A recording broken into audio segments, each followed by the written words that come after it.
Penyakit jantung bawaan pada anak masih cukup tinggi angka kejadiannya di Indonesia.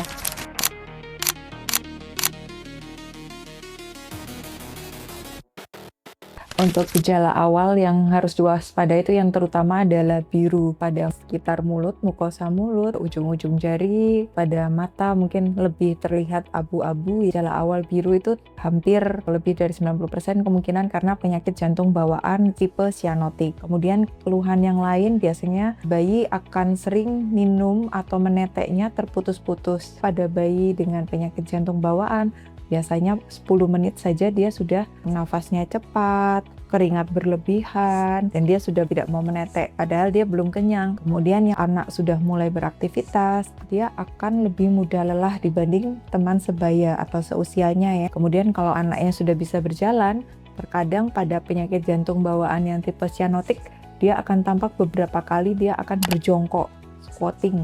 Dia berjongkok untuk meningkatkan aliran darah ke paru, supaya dia tidak biru.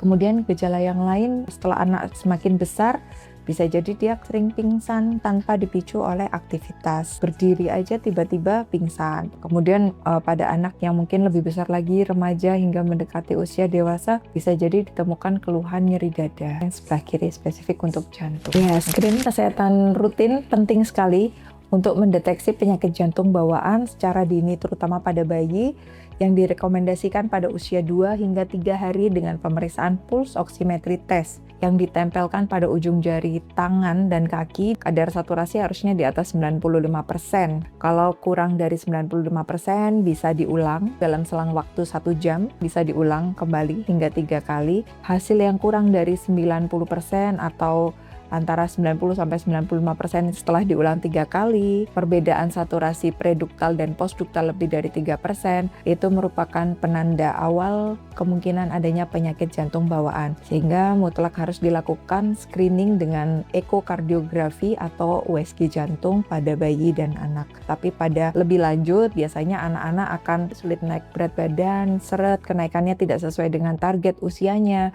padahal sudah dilakukan intervensi nutrisi, akan tetapi anak juga masih belum mencapai kenaikan target berat badan tiap bulan sesuai usianya, maka itu juga perlu dilakukan screening ekokardiografi. Biasanya bisa didapatkan adanya penyakit jantung bawaan yang tipe asianotik atau yang tidak biru. Yang paling sering yaitu tipe yang left to right shunt atau adanya defection antara jantung kiri ke jantung kanan. Para sahabat rumah sakit, jangan ragu untuk melakukan screening penyakit jantung bawaan kepada buah hati, karena kita tidak pernah tahu apakah ada kelainan jantung yang diderita si kecil sehingga itu bisa memberikan dampak jangka panjang bagi masa depan si buah hati. Apabila ditemukan gejala-gejala seperti yang saya sebutkan tadi, ada baiknya untuk dilakukan screening dengan ekokardiografi atau USG jantung untuk memastikan anatomi dan fungsional jantung si buah hati dalam kondisi optimal, sehat, dan bisa melakukan aktivitas dengan lebih baik. Kalaupun ditemukan adanya penyakit jantung bawaan, ayah bunda sekalian tidak perlu berkecil hati karena itu adalah masalah yang harus dipikul bersama. Si buah hati memerlukan kerjasama yang baik dari ayah bunda untuk bisa mensupport dia melalui masa-masa pengobatannya. Hingga nanti setelah tercapai masa optimal bisa dilakukan intervensi, dia bisa melalui tindakan intervensi dengan lebih nyaman, dengan kondisi yang sangat mensupport, sehingga masa pemulihannya akan bisa lebih cepat, dan hasil akhir perkembangan dia bisa normal seperti anak sehat lainnya. Itu dia informasi mengenai penyakit jantung bawaan pada anak. Semoga bermanfaat dan sehat selalu. Salam gemati.